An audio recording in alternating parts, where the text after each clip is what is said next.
everybody we knew that was wealthy, financially free, living their best life, they were business owners or real estate or both. So part of us coming up with this idea of Tribevesting, well, let's start a business. We did that. We became business owners. Are you ready to transform your life? This is a no-nonsense show helping immigrants like you create generational wealth, even while working full-time. Get ready to take notes. Here's your host, Saket Jain. Welcome back, my Great to Wealth listeners. Today, we're speaking with Travis Smith, who's the founder and CEO for Tribevest. I cannot tell you how excited about it is when I heard about this product. It actually solves a lot of the pain point that you as an investor have, especially when we're talking to sponsors and deals where more specifically where if you hit a certain threshold in terms of your investment dollars, you get better deals. For example, the deal that we just did in Myrtle Beach, we had bonuses at $250K and $500K, and not every single investor is going to hit that money. However, if 5 friends are investing it together, all of them put $100K each, it's easy to put $500K. But the biggest hurdle there is, well, I don't want to form an LLC. I don't want to do the tax work. It's too much paperwork. Who's going to manage what? And that's really where Travis Smith's company comes in. That's why when I thought that it'll be great to bring in, I know we talk a lot about investment. We talk a lot about passive investing, but we don't usually talk about how can you pair with your friends and family to bring the power of network together and actually get favorable deals even in the passive investing world. Travis, I'm sure we'll take a deeper dive into that, but with that note, thank you again. Welcome to the show. We appreciate having you here, brother. Oh, so good to be here, my friend, and what a wonderful introduction. Thank you. Yeah. So Travis, you're calling from Columbus, Ohio, right? We're building Tribevest, a future billion-dollar company in Columbus, Ohio. That's right. I have no doubt you'll get there pretty soon. Remember the amount of traction you've built, because it's a small community of syndicators and capital raisers, and I know most of them, and a lot of them are talking about you. So you must be doing something right. Thank you. Yeah. So Travis, before we actually go take a deeper dive into your company itself, your product offering itself, and see how my audience can leverage that, let's actually understand your journey, right? What was your migration path into the wealth? And before you answer that question, how do you define wealth? Boy, great question. Wealth is freedom in having time and to be able to give those that you love opportunity. So I think, man, there is so much wrapped up in what wealth means. I'll just say that. Yeah. What does it mean to you today? Today, it means financial freedom, and it means time with my loved ones. Yeah. And it means me leaving a dent in the universe. Yeah. That's awesome, man. And why leaving a dent is so important for you, Travis? Well, it's just a yearning. It's a yearning. Yeah. Look, we only have one life here, and let's make the most of it. And I come from incredible family, and I've seen the impact they've made on the world, and that's inspiring to me. And I'm fortunate to have family, mother, father, parents that have made big impacts on the world. And so I know it can be done. Will, there's a way. There is. Yeah, and I've never been more fulfilled. I think fulfillment, feeling purpose. Give it a brief introduction. Of course, I'm pretty sure your story is going to be very interesting, just having a brief conversation with you. And I'm pretty sure we can take another 2 hours talking about your story. But give us a very high-level snippet of your migration into this path of Tribevest. Absolutely. So I think first off, I come from the fintech space. I started off in finance. I was recruited and trained by Morgan Stanley in New York City. I often say I was saved by software. I went to work for a startup where I was employee number 36. That's awesome. So I had that experience of being early on a startup. Right. And then I was in fintech throughout my career and ended up just before launching Tribevest. I was with a company called Jack Henry and Associates, a multi-billion-dollar software company. And as you can start to see, you can see when it came time to building the banking and collaborative infrastructure of the private investing world, I was in a position to really start to connect those dots. But more important than my professional journey is my personal journey. 15 years ago, if you do the math, it was a Great Recession. My brothers and I were on a fishing trip that we couldn't afford. We all had just read Rich Dad, Poor Dad. The Purple Book. Yeah. And the truth is, we had read it probably 7-8 years before that, but didn't act on it. Nothing changed. Yeah. Nothing changed. But we had the aha, but we didn't take action. Right. And there we were on this fishing trip. And what happened was my family had to sell a house that was in our family for decades and very important to us. And where we were was, hey, well, it's our turn to buy this investment. Mm-hmm. And we weren't there. We had great jobs. We were making great money. We had amazing 401ks, but we didn't have the capital to buy a real asset like that. And it hit us over the head. And we said, listen, what are we going to do about this? And we came up with the idea of, well, let's form an LLC. Let's open up a business bank account. Sure, we don't have capital right now, but let's start to pull capital. Mm-hmm. Sure, we've never invested in real estate. No one's taught us how to invest in private market. But what do? We turn to our tribe. We turn to those we know and trust and love. And that's what we did. So we said, we'll figure it out together. There was no podcast like yours to kind of go learn from, but we had each other and we had this plan and we said, listen, let's pull our capital. And this was a lot for us at the time, $500 each between four of us. That was $3,000 a month, $24,000 a year. And by the end of the first year, we did our first syndication and we learned what. And when you say you did your first syndication, was it passive or was it active? Great question. Passive investor. So limited partner into a physician's office in Pasadena, California. Mm-hmm. And lo and behold, every quarter we had capital coming in. Mm-hmm. And then we kept putting capital as a commitment from our W-2 jobs. We said, listen, let's put a certain percent of our income into this tribe, into our bank account. And now we have cash flow coming in from our investment. We continue to put capital in, and then we do our next deal, and then we do our next deal. Right. And we figured out that, man, you could really create cash flow here, all while the appreciation of real estate, the tax benefits of real estate. And we look back and we realize that by forming and funding that investor tribe, we unlocked a future that none of us could have achieved on our own. And it was a discipline. I think that was what it was. If I was to say, hey, I'm going to the gym tomorrow at 6 a.m, maybe I'll go. But if I say I'm going to meet you. Yeah, oh, definitely. You're coming. You're coming. There. Yeah, you're coming for sure. I think it's part of that is accountability. The tribe lifts everything, right? Kind of like we're social human beings. Human beings are social animals.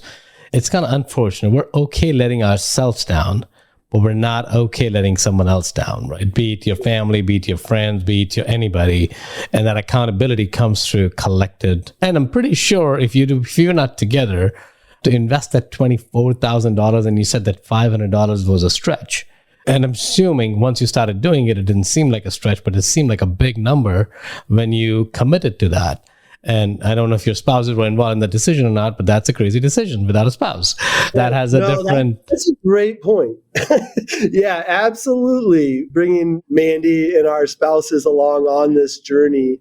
And thank goodness we did. And I think maybe one of our brothers was kind of smart enough to point that out, but thank God he did, because now they're part of the journey. Of course. Like thinking about wealth, you want to do amazing things with the people you care about most. Correct. And what's more amazing and more cool than building wealth? So completely agree, man. In the journey of that, and I'm pretty sure you've experienced it, and you and your brothers, is in that journey, you actually transformed into something so amazing, because what you probably had to do, and I'm guessing it, I didn't know you back then, so I'm assuming you had to overcome a lot of your limiting beliefs, right? Because you may have thought $500 is a lot of money, and I can never do that. And once you started doing that, and once you started seeing the results, you had stopped the urge of taking that money out and spending it and going buy a beautiful dinner or a car or whatever the hell you wanted to buy, right? And it's easy to have those urges because if you're not trained that way, which most of us are not, because we live in a society which is flooded with advertisements of a status-oriented life, right? That if you look rich, you are rich. And that's okay. I think there's a truth to a certain extent of that.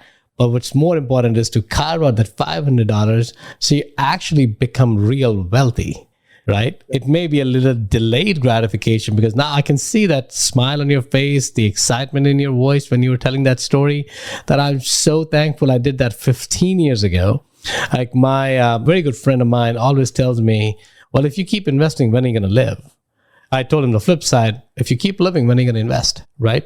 So you got to have a balance of both, because while life is too short, chances are 80 to 90% of us are going to live beyond 80, 90. Very high likely, right? Yeah, some of us may not have that chance, but more than likely you are. So yeah, life is short, but when you look at the lifespan of how much money you would need to make sure you have a life that's worth living, which is the quality of life, you'll need some capital. You need to make sure you can take care of yourself, your health, and people around you. So you need to invest some of that in there. Doesn't mean you live on ramen noodles for the first 30 years and then you're eating something else later on. I think that's not what you did. That's not what I'm proposing either. But you definitely have to invest in the future. What are your thoughts on that, Travis?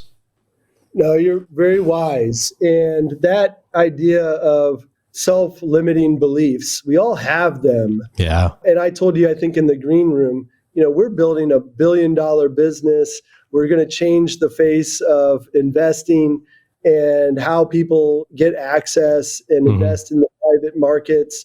So how did I get to that point of believing that? Yeah. Well, if I go back 15 years ago, I wasn't talking about that. I did have those limiting beliefs of, well, $500, at least back then, was a pretty nice car payment. Right? Oh, definitely. Yeah, definitely. I mean, now you may have to spend over $1,000 to even, if you get lucky enough to get one. Yeah. But those are the trade-offs. So, man, how am I going to do this? As you know, you don't learn by thinking, you learn by doing. Oh, 100%. I think that's a golden nugget right there. I'm going to stop you for a second because I think what you just said there is, and yes, I'm going to say something which is not in my best interest. If you have listened to the last 60 episodes of this podcast, you need to stop listening. You need to start doing, right? It's really where after a while, there's only so many podcasts you can listen to. Yes, you can come back and listen, but if you're just listening to think that you're going to learn something, you're going to learn something. But as what Travis just said is, you need to do something. Whatever, take a small step, open up an LLC, go take $500 per month into something, take some action, because that action is what's going to catapult into your journey of trying to make $1 billion company, which probably was unfathomable 15 years ago. That was not your dream. But now you see the possibility from that one single decision, financial decision, at least. Would you agree with that, Travis? You're absolutely right. And if I think about what happened, so we realized that everybody we knew that was wealthy, financially free, living their best life, they were business owners, owned a business, or real estate, or both. Right. And so part of us coming up with this idea of Tribevesting was, well, let's start a business. And we did that. We became business owners. The minute we filed our LLC, opened up our business bank account, put our initial $500 capital contributions in, we were business owners. And when that happened, by doing, not thinking, by doing, it unlocked a whole new way of seeing the world. Correct. And then the other thing was, well, now we didn't just form a business. We were in the business to invest. Right. And so we'd never been investors. Sure, we in the stock market and 401k, that's not investing, that's saving. We were going to be investors, and we were investors at that point. The minute we put capital into our Tribe bank account, we became investors. And something crazy, and this was before podcasting, it was hard, even harder to find deals. Definitely, man, definitely. I mean, it was harder to find how to create an LLC, right? And these resources were not readily available. I remember, I think just by creating what you just said, Travis, and I know you probably realize this, but I don't know if you have the stats of it, just by doing what you just did, 80% of the Americans don't even know how to create an LLC. Forget about anything else, right? Just by taking that first step, you're now above the 80% of the Americans in your chances of finding something. You're already thinking differently. I still get phone calls from my friends and family saying, hey, how do I create it? What is a member managed LLC? What is a management LLC? It's too confusing. It's too hard. I just don't want to do it. Just put it in my own name. Right? Yeah. And then the asset protection goes off the window. Everything just goes off the window. That nobody is thinking about these things because these are the limiting beliefs that it's too complicated. It's not too complicated. It's just like learning your alphabet. Great lower kindergarten and upper kindergarten was hard because you had to learn ABCD. But after that, you learned reading and it became more enjoyable. That's exactly what the journey we're talking about. But Tribal, we want to switch the gears. I know our time's limited, so I do want to talk about the power of your tool, right? So let's talk about the pain point, right? When people are trying to form a tribe. I alluded that part in my introduction, but I would love to hear from you. When you were trying to get 4 or 5 of your family members, we'll talk about your brothers, to get together along with other family members, what's the pain point that you realized that you needed to solve? So you think we had this great plan, we get back from this fishing trip, and now what, right? So first, the burden falls on somebody, right? Yeah. So somebody's got to step up. And then you hit it. It's like, do we need an LLC? Do we need an operating agreement? Do we need an attorney? What type of attorney? Correct. How do you open up a business bank account? Do we all need to be there to sign that, to do this? Yeah. How do we automatically pull capital in a organized, transparent way? How do we communicate to each other on a regular basis? How do we operate? So any one of those, 15 questions I just asked on their own, okay, we can figure that out. We can figure one out. Correct. When you start to go down and you figure out what this burden is of figuring this out, like you just said, it becomes, never mind. I'm just going to keep doing what I'm doing. And so what did Tribevest do after we kind of realized the power of the Tribevesting and we knew we had to build this platform? And we said, how are we going to do this? Well, we came and said, listen, we have to integrate with all 50 Secretary of States out there. So all 50 states, you can file your LLC. We have to be able to be a registered agent for them. We have to be able to do automatic report filing for them, depending on the state, to file on an annual basis. These are just all little things that come with running a business that are pains somebody has to account for. And Tribevest is making it easy, safe, and transparent. So everything all the way down the line in terms of what you need to operate, opening up a business bank account, it's on your Tribevest board. Every member comes in, joins, they can link their bank account, put their capital in. We track the cap table. You can propose votes and have a record of that. All your documents on the dashboard. So we've eliminated the excuse of it's too hard, it's too long. We've eliminated that excuse. It's too expensive. We eliminated that. We eliminated the I don't know how to do it.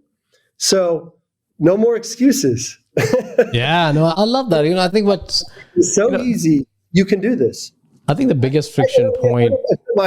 I compare it to, I think of our big brothers and big sisters out in the fintech or just in the technology world. Think about the first time you heard the idea of Uber. Like, I thought it was the dumbest idea I've ever heard of. Yeah. Right?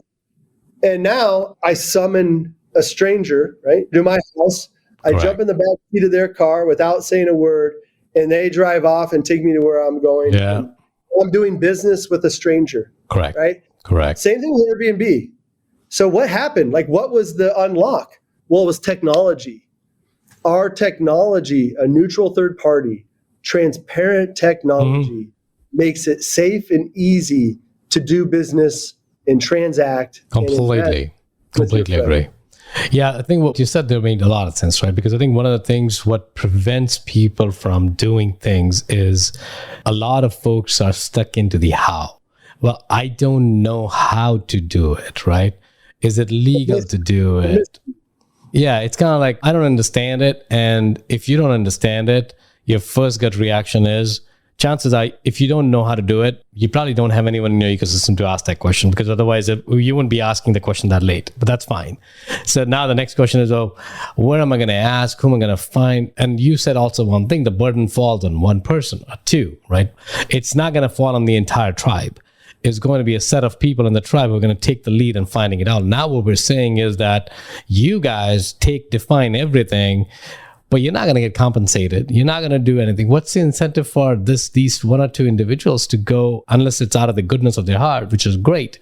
But eventually, if you want to do this in a sustainable manner, it's not sustainable, right? Because they're going to get tired. They're going to we don't want to do it. This is too much paperwork, and we'll rather invest around 50K. We don't need 500K bonus, right? We'll just invest for 50K. So I think what I really believe a platform like yourself is really trying to do is trying to eliminate that friction point, the friction point of making sure that you're not introducing complications. Yeah, you may have to part away with some money to that, because you'll have to. If you're buying convenience, you're buying expedition, you're buying compliance, and that takes money and time. But to your point, you've also made that affordable. It's not like you're charging thousands and thousands and thousands of dollars. It's affordable to a point where when you look at a per investor basis, it's not a crazy amount. It seems an amount which is an annual management fee, right? It becomes, when you start looking at that data. So what I would definitely recommend is, and I know our time is short, Travis, so that's why I'm rushing it a little bit. And maybe we'll do one more deep dive session at some point, depending on what the interest level from my investors are. I think I would love to at least invite people to go check it out.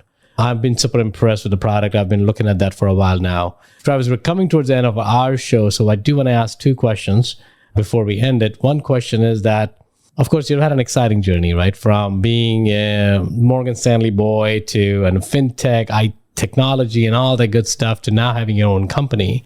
If you were to go back to your 20-year-old self, Travis, what are one or two insights you'll give them to make their migration in life more intentional? Take action. Yeah, that's been a theme. Don't wait. And what's the most important step or thing when it comes to becoming an investor? The first one. First deal. Yeah. Always. Because you're thinking of doing a perfect investment. There's no investment which is perfect. There's an investment that'll teach you a lot, and hopefully will make you a lot of money as well. But it'll definitely teach you a lot. And you need to make that investment. And you just keep getting better at it. Correct. You aren't born an amazing investor. You keep doing it. Just like anything in life. Yeah. Keep going. Travis, last question, buddy. Where do you feel humanity should migrate towards? Their tribe. I mean, in society, we've been told to kind of prove yourself individually. Yeah. You're expected to go do all these things on your own. And it's a status. I achieved it on my own. So just look at society. And it is very much this individual achievement that we've been up against. And you get to the top and you look around and you say, who experienced that with me? Who can appreciate where I've been, what I've done? And when you have no one to kind of look at, that's concerning place to be. Correct. So I say involve your tribe as much as possible, as soon as possible, as often as possible. So migrate to your people that you care about and want to do amazing things with. My God, Travis, that's a great answer, man. Thank you again for giving us that insight. Travis, if somebody wants to reach out to you, where can they find you, buddy? Find us at tribevest.com. And a great place to reach me and follow me is LinkedIn. You can just search for me, Travis Smith at Tribevest. And if you let me know that you heard me on this podcast, I'd love to connect with you. Great way to connect with me. Awesome. Well, thank you, Travis. We'll make sure that information is included below. Appreciate it, Travis. I know our time was short, but I really appreciated you spending time. Thank you. I hope we can do it again. Thank you. Will do. If you got value from this episode, you might consider sharing this content with a friend. But most importantly, be sure to take action on what you've learned. One way you can take the next step is to connect directly with Saket on an investor call. That link is waiting for you in the show notes below. The content of this podcast is for informational purposes only. Please consult your own advisors when making any investment decisions. Keep listening. We'll see you on the next episode.